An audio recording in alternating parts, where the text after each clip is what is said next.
Mountain, Island, Lightning Bolt, Spell Pierce, Switchblade, Stab Wound, Red Mage, Blue Mage. We're recording. The recording has begun. What do we do? This is a podcast. It's been so long. Magic the Gathering podcast. You interrupted me a already. Magic the Gathering podcast. It's All right, go. God damn it! All right, Are you serious right now? Are you? Am I going to talk and you're going to immediately start talking on top of me? What's wrong? I'm waiting. I don't want to interrupt. I'm too nervous. All right, let's go ahead and get started.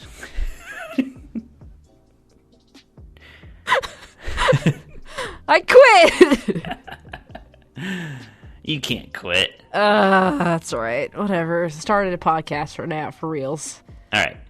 Red Mage, Blue Mage, back after a month-long recording hiatus. Year hiatus. What? Been 5 years. Oh. At least. It's been a minute. And this episode, we've had the ideas here. This was before we had this break in recording. So I'm curious to see how this goes. Yeah. I can barely remember stuff that I did yesterday. So to go back 5 years in time and try to remember what I was thinking about back then. It's difficult. It's going to be very difficult. Should we just jump into it? Yeah, let's just go. Okay. Let us pick a card. Pick a card. You son of a bitch. Pick a card. I don't know the song. You son of a bitch. There you go. Alright. So, this is kind of a... you're making a what the hell face? Because I just looked at this top 3 list, and I see that you have 7 things listed. I look at your list, and you have 2 things, and then one that says, I give up. So I filled in a couple extra slots in case we needed to vamp. My lack of, or my inability to list something. Yeah. Yeah. So the topic this week is most aesthetically pleasing cards. Now, way back at the beginning of this podcast, which we've been doing for about a year now. Holy shit. Yeah. We did our favorite art. Yes. And here I'm talking not just about the art, but the total package of the card. The art, the text box, the flavor, the frame, the name, the cost, everything.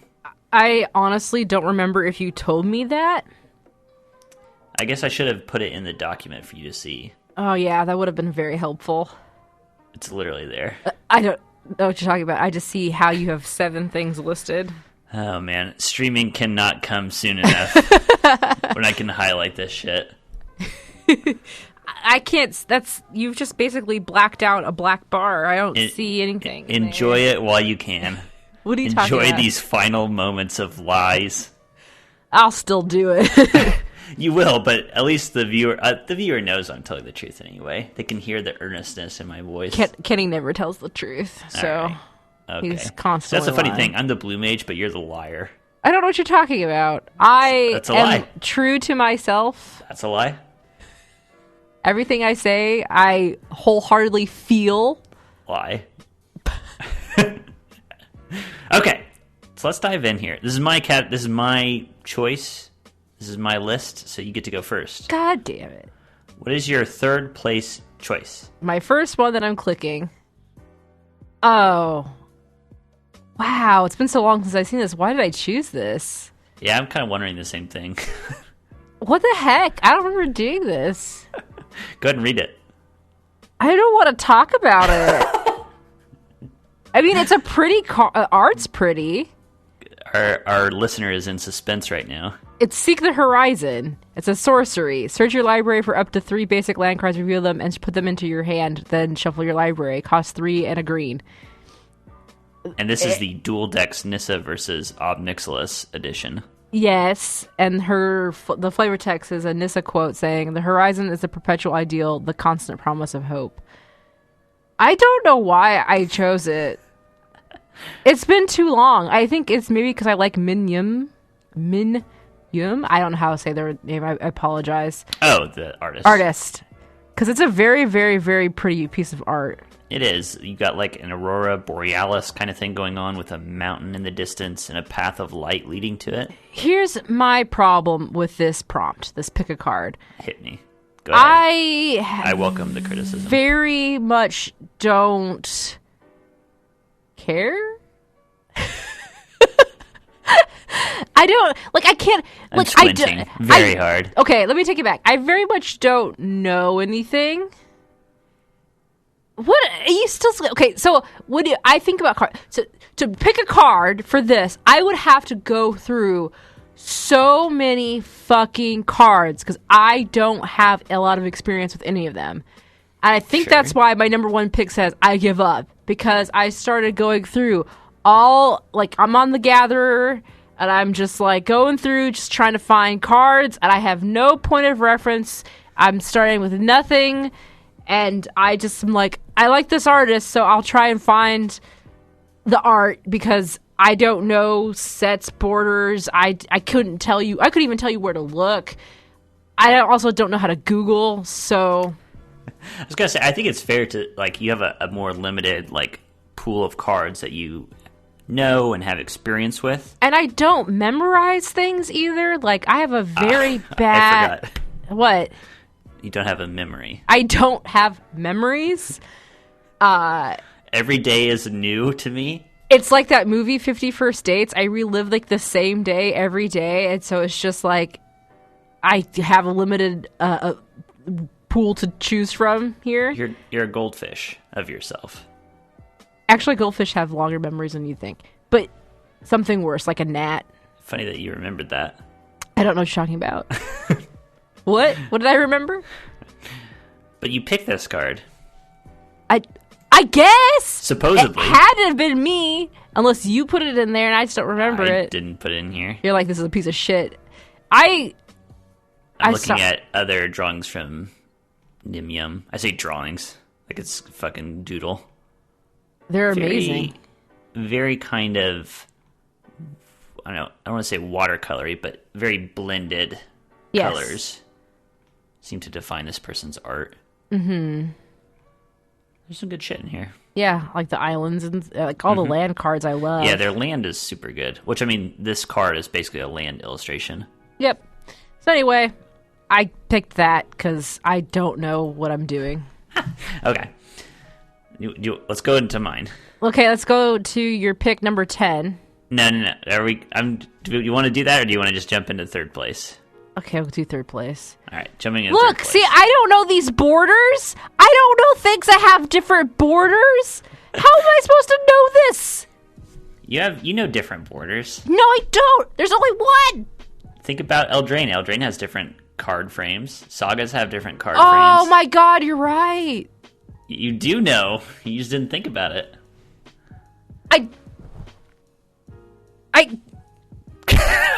Yeah? I'm ashamed of who I am as a person most days, but today especially. Today for real. Alright, so anyway, my number 3 pick, Graven Cairns. It's a land, it taps to add a colorless, or for a Rakdos mana, you can tap it and get black, red, or red to your mana pool. Don't like it. It has the Future Sight Future card frame, and it depicts these carved cliffsides that look like faces, fanged faces, bleeding into pools of blood. And the flavor text says, shamans of Kar Sengir claim that their sun sets because it can no longer bear the gaze of those pain-carved cliffs. And I think just in total, the total package here of this future-sighted card referencing the Sengir vampire clan, the color scheme of the art, the name, what it does, like the whole thing just works really well for me. Thoughts? I'm ashamed of who I am and what I have chosen, and I am scared to know what the second card I chose was. Let's find out right now. I'm clicking. Oh, God. Hey, that's interesting. Another black-red land. I don't know why I picked it. It's the same artist. Menu? Yeah, again, I was going just for... I'm not going to think about a card type or border or set or flavor text or anything. I'm just going to look at the art. I will say this is an alternate frame. I can see that. Now that I look at it. Now that I can see it, I don't know how to describe this. It's Blood Crypt. As Blood Crypt enters the battlefield, you may pay 2 life. If you don't, Blood Crypt enters the battlefield tapped. A swamp mountain. And we should say this is the Zendikar Expeditions version of Blood Crypt. Yeah, so it's got this like border that looks like, I don't know, runes carved into some slabbed rock. Mm-hmm. And it's got the like the little bit of opacity on the text, and yeah, there you go.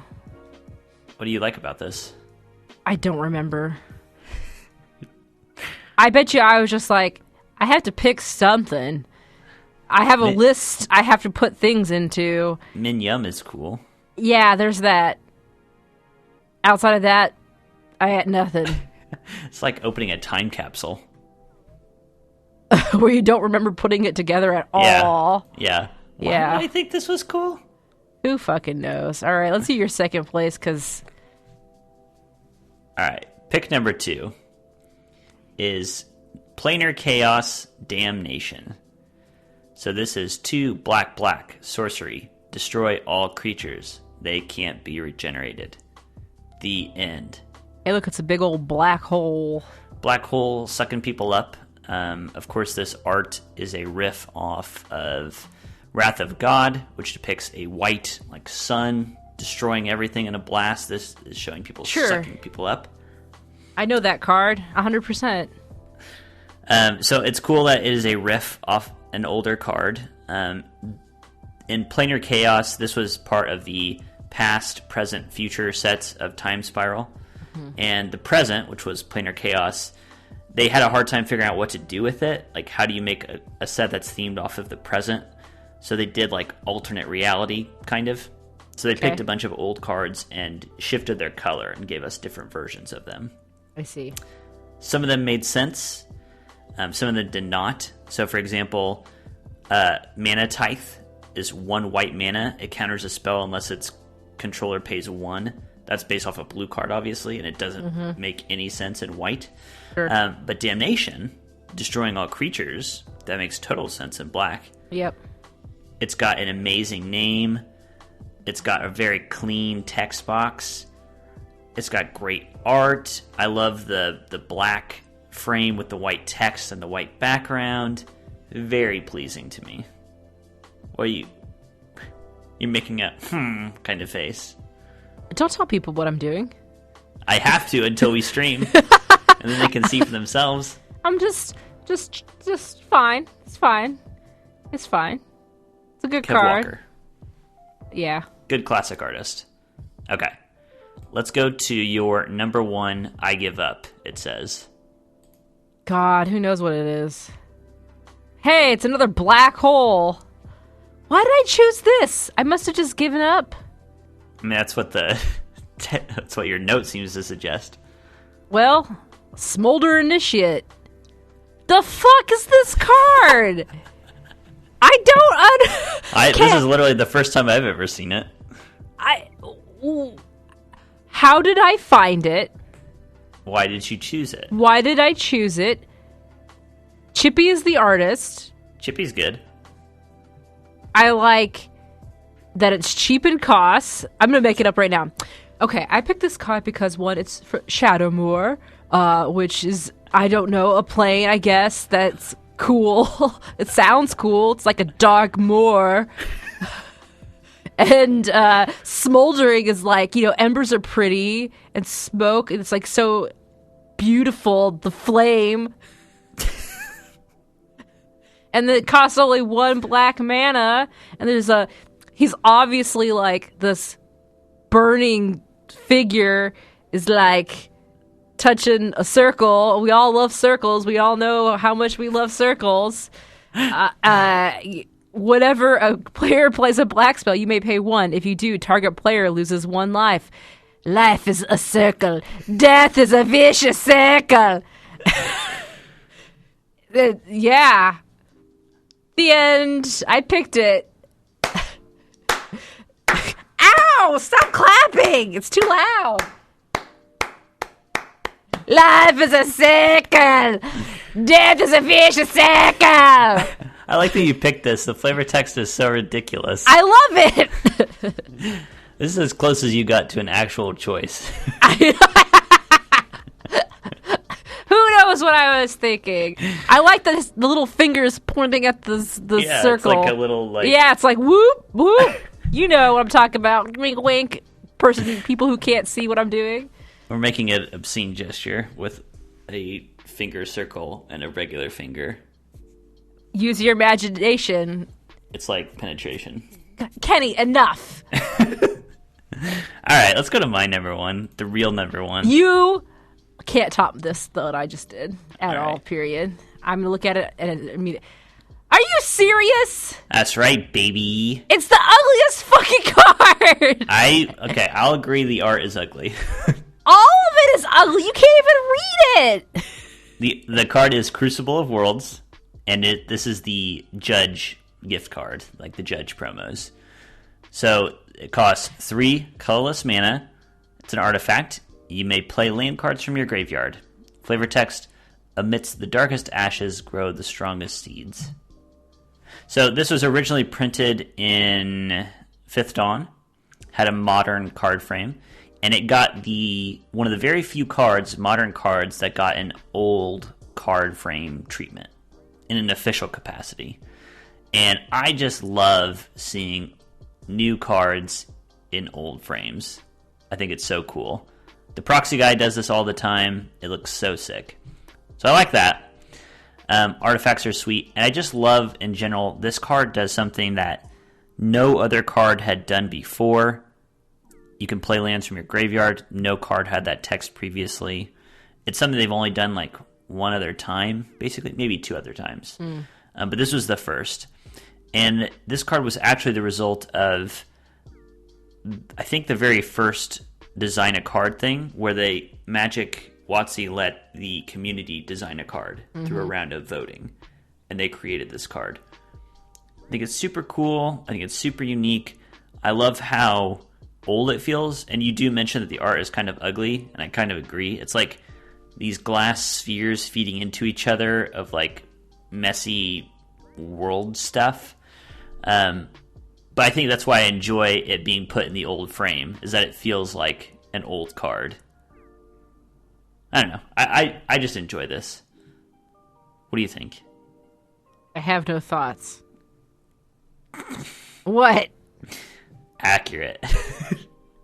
That's fine. You can dig on me. It's the truth. I like this one. I actually have a hard time explaining why I enjoy this one. I think it's just clean text. Kenny, you can't even read Crucible of Worlds. Yeah, I know. You can't even see that it says an artifact. It's charming. I don't know. It's when charming. did charm become... This is a subjective list, all right? Okay, the word that you want is eclectic. Sure. It's charming to me. I like it. This has a special place in my heart. Well, good. Also, I like you. Playing strip mines from my graveyard. Wow. Okay, so what are your other 20 that you picked? I put a couple others in here, and they were just other cards that I find very aesthetically pleasing.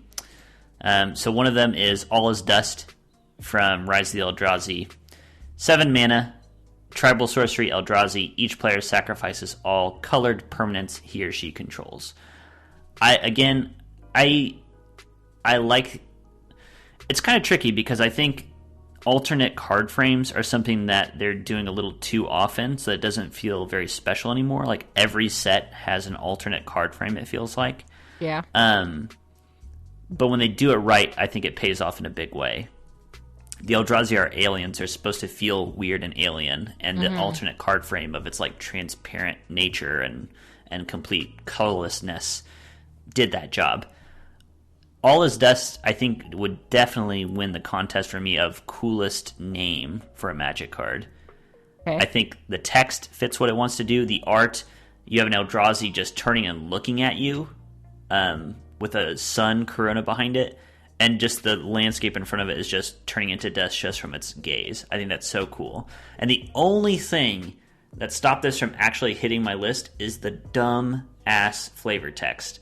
The flavor text says, "The emergency Eldrazi isn't necessarily a bad thing, as long as you've already lived a fulfilling and complete life without regrets," said Javad Nasrin Ondu Relic Hunter. That could have been a way better flavor text. I know. For something as epic sounding as All Is Dust, I don't want to joke in the flavor text. Yeah. This strikes me so much as you brought up, what card was it? Mortify, with the Sorin Markov flavor text of like... Yeah. People who cross Sorin come down with a bad case of running across Getting the millennia-old vampire. Getting fucked. Yeah. That's the same thing. It's like cool name, cool art, cool concept, dumb flavor text. Dumb flavor text. So that gets almost all the way there, but not quite. Yeah. And the other one I had was Pentarch Paladin, which again is just kind of a pet card of mine. So this is from Time Spiral. I really like the Time Spiral block. Mm-hmm. So many cards made it onto my list or my almost list. So this is 2 white, white, white for a human knight.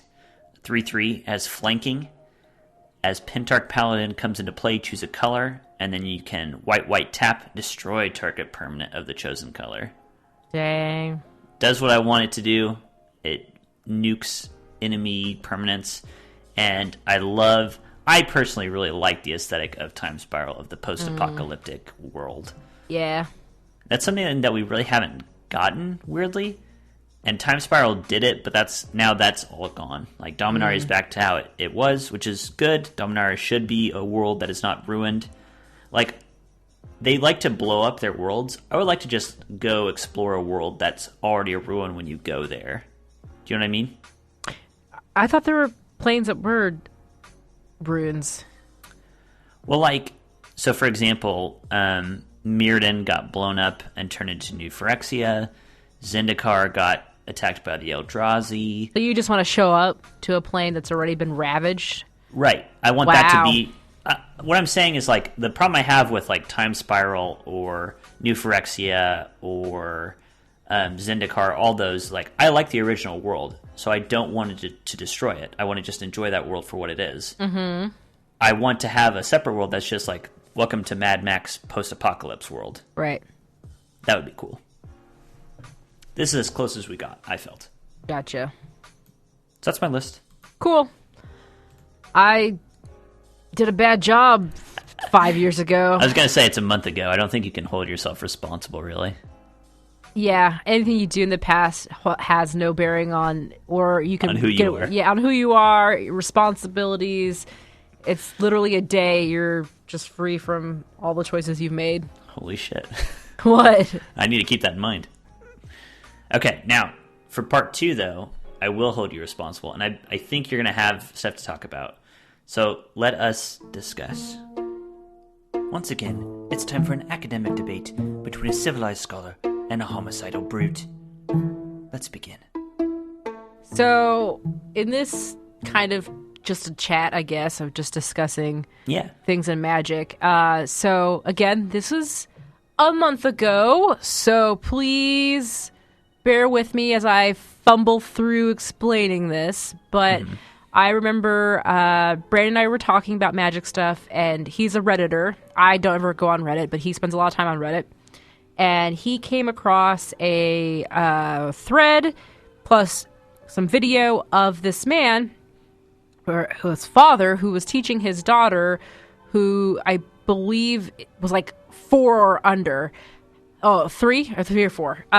4, to play Magic. And because she, like, I guess it was like, oh, I like Daddy's game. Like, it's really cool looking. And it is. Like, when you're like, as a kid, my favorite thing I played with was this green plastic Discovery Channel box that was just cards of animals from Discovery Channel. And I would take that thing out and I would just pull all the cards out and look at everything. I couldn't read jack shit, especially all the Discovery Channel shit, but I liked looking at the animals and then pretend that I could understand what was going on in the Were back they of the like cards. trading cards or collectible cards? No, they were like pretty big, like 4.5 inch, like they looked like basically a Polaroid.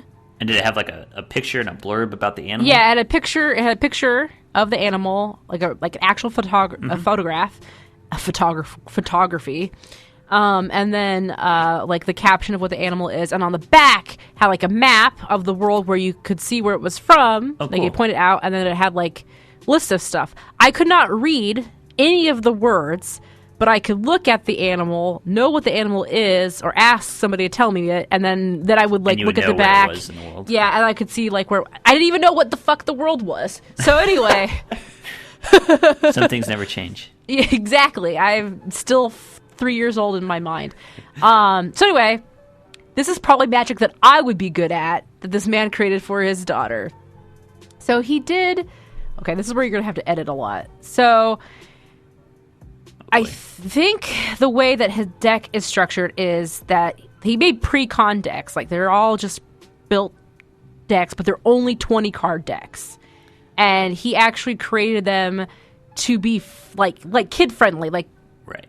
there are 12 friends, is what they call creatures, and 8 spells. We should say, too, as before we get into it, these are cards that he made and invented. Yes. He's not, like, using magic cards. Yeah, no, this is all stuff that he has made himself. Right. And by him, I need to figure out where his name's at. Where are you, dude? I know your daughter's name is Nissa. His posted Dad Magic. Dad Magic? Okay. If you go to Dad Magic on YouTube, you can find videos of this guy playing this version of the game with his daughter. Yeah, I think the username is Pud Gimlin? Gimleon? Pudgimelon. That's him on Reddit. But anyway, so calling it Magic Junior. So it's Magic Junior consists of a 20 card deck that has 12 friends and 8 spells. And all the spells are sorcery speed, and all the friends have haste, because interaction and summoning sickness are difficult concepts to explain to a 3.5-year-old. So I think this is an older post, because I know that when I was watching this stuff on YouTube, he actually said that they're tired. When they come into the field, they're tired. Right. And you put a tired counter on them. Right.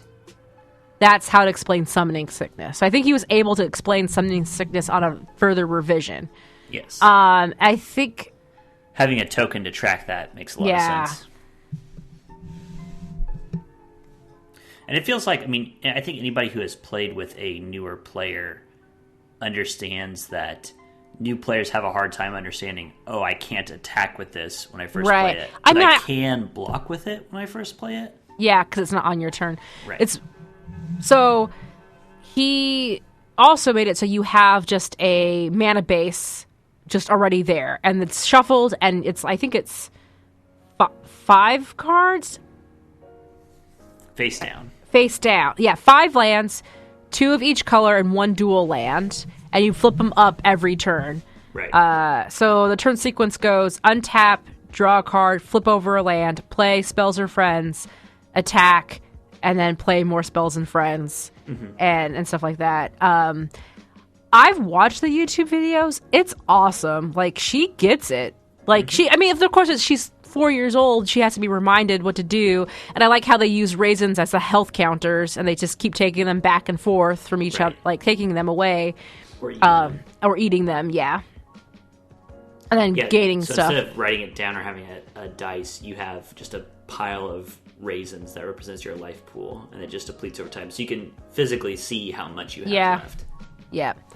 So it's fun. I loved watching her play, because she would get so excited when she would get cards and like new, like, especially when she got like the one friend that's like the special friend in the deck. I can't remember what it was, like Snow Princess or whatever it was. It was so good. Snow Princess. It was really cute too, because he was talking about he made the deck, and you wouldn't be able to do this if you made it like widely commercially available. but he worked with his daughter, and he asked, like, what kinds of cards do you want in here? Yeah. Like, asking her for ideas. And so it was, like, friendly bear and, like... Yeah. So it was where is it? I'm reading it right now. Also, the lands are called Snow and Rain instead of Plains and Island, simply for comprehension reasons. Snow, Rain are words she can read and understand, but what is a Plains to a 3.5-year-old? Right. She wouldn't know what that is. Years of repetitive viewings of Frozen has taught her that snow equals magic. So the concept of snow giving you the mana to do magic was pretty easy to grasp. That's true. It's so good. I love it so much. I was going to say, I know you enjoy this for a few reasons. I feel like your instructional design brain was just going like, yes! Yeah! Well, because like, he's actually talking to the user, right? Like, right. He understands, like, this 3 yeah, except planes. What does a planes mean to a 3-year-old? I mean, honestly, like, there was so much, when I was watching the video and hearing his explanations, there was so much that was like, it's not just 3.5-year-olds. Like, when I've taught new adults how to play the game, yeah, I know so many grown-up people who tap a forest and they say, I add a tree. Do you know what I mean? Yeah. Because it is kind of this unnecessary step that you have a forest that taps for a green mana. Right. And adds it to your mana pool. Like, even Wizards is kind of coming around on that and realizing, oh, we should just say tap, add green. Yeah. I came into Magic again with the basics down. Like, I knew it, right? But even, like, the stuff that I had to relearn was the whole, like, I can still cast spells after I've attacked. Because it's not intuitive. It's like, I attack, okay, I'm done.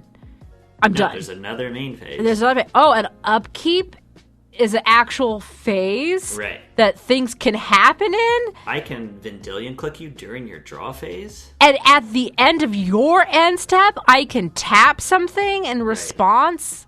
Like, that's really difficult to learn. It is, yeah. Another very smart thing that he did, there's no generic mana symbol, and there's no colorless mana. All mana is colored. Yep. So you'll have a spell that costs blue, blue, blue, or blue, blue, white, white, or something like that. Mm-hmm. And then, you have this really smart basic system you mentioned for land, which is you have 5 lands face down, and every turn you turn one face up. So you're randomly going to get, if you have a blue-white deck, let's say, your 5 lands, 2 of them are tap for blue, 2 tap for white, and you get 1 that taps for either. Right. But you're flipping them randomly, so you don't know when you're going to flip over the blue or the white or the dual land. Another thing I liked was the spell names. Very good spell names, like Go Away. Yeah. Bye-bye. Or whatever it was to, like, for removal spells and stuff. I really enjoyed it. And so, listener, you should watch the videos, Dad Magic, on YouTube. It's very fun and it's very cute. And little Nissa, whenever she casts some of those spells, it's so cute. She'll put it down, she'll go, bye-bye. Yeah. Or, oh, he's tired. Yeah. Exactly. Yeah. It was great. And I remember, I don't know where they are. They're in, like, Thailand or somewhere? I can't remember where. They're in Oceania somewhere. Yeah. And they're playing on a beach, like, under a little pavilion. And they get finished, and the dad who made the game is like, well, what do you want to do now? Do you want to go swimming? She's like, no, I want to play again. Yeah. Super cute. Little nerd in the making. This is why it's important to me. I like it. I like kids in general. Sure. So it's just always fun to see them light up at something. And I know people are like, wow, like, you should be selling this, like, you should be developing this as an actual commercial product. And I wouldn't be surprised if Wizards of the Coast doesn't approach. I would agree. It's in addition to being awesome, it's a great onboard to get a new generation of nerds into Magic. Yeah.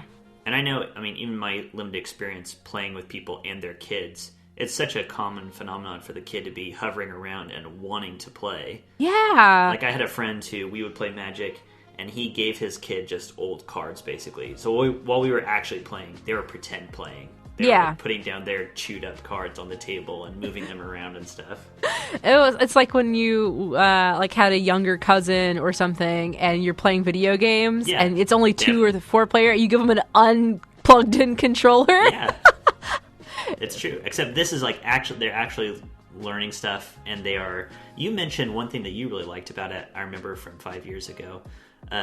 You said this is really teaching this kid to think about planning. And anticipating the future. Anticipating future states. Like, if I do this now, will I be like I'm making decisions? Like, what's more important to play, and that's super important for kids, even emotionally, because like.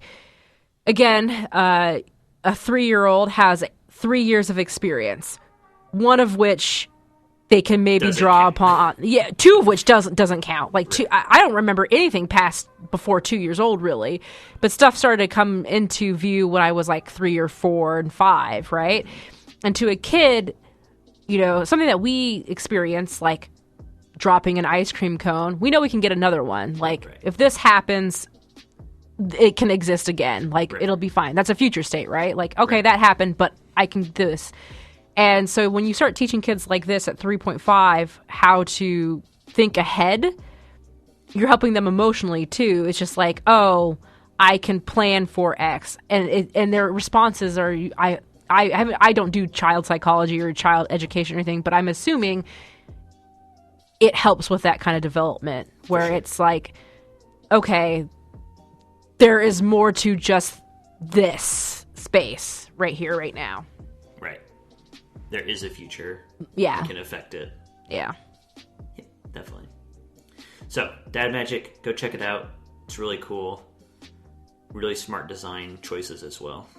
Yeah, it's awesome. Unicorns, rabbits, dolphins. Yep. So good. I love it. I'd play it! Heck yeah. Okay, I think that'll do it.